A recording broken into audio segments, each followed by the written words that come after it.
viewers! Welcome to my vlog. Another recipe for today is gawa tayo magprito tayo ng simpleng talong. Ayan.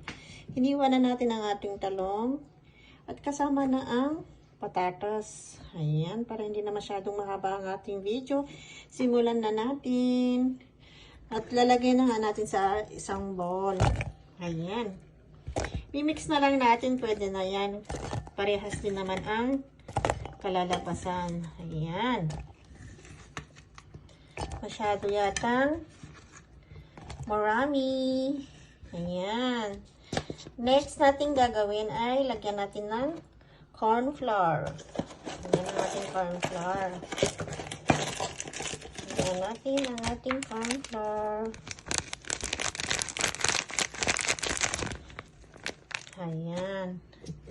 Meron din tayo ditong arena o kahit anong pampa crispy. Yan ang ating ingredients. At ang syempre ang ating red chili powder.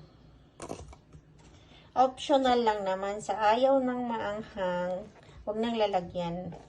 Paminta na lang. At syempre ang ating pantimplang asin.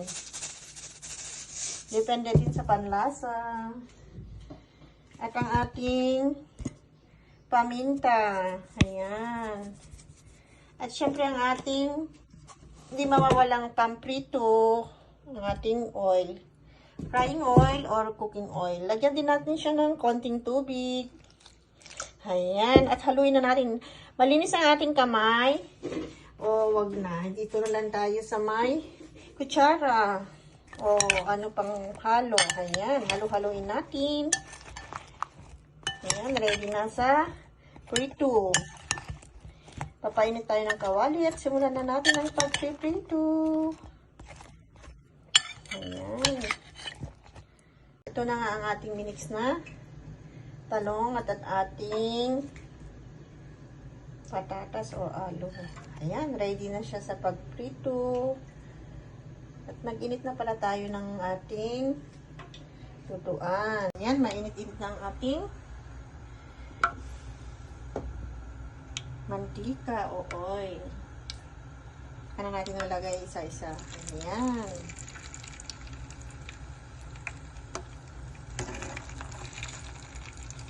Ayan ang ating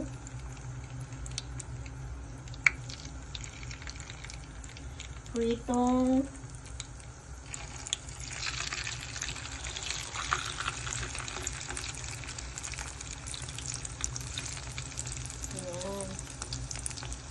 mix na yan. Pritong talong at pritong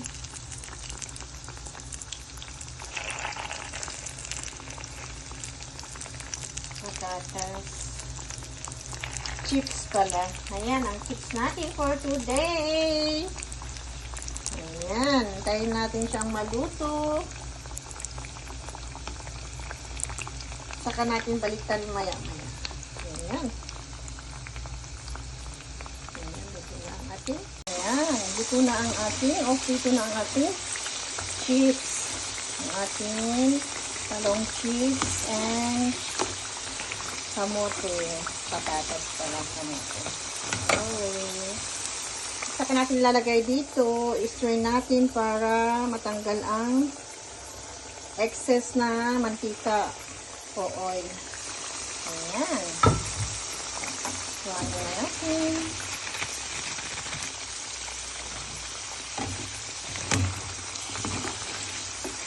Ayan na ang ating mixed chips. Ang eggplant o talong at ang ating patatas. Ayan. I-strain lang natin para matanggal ang mga sobrang mantika. Thanks for watching.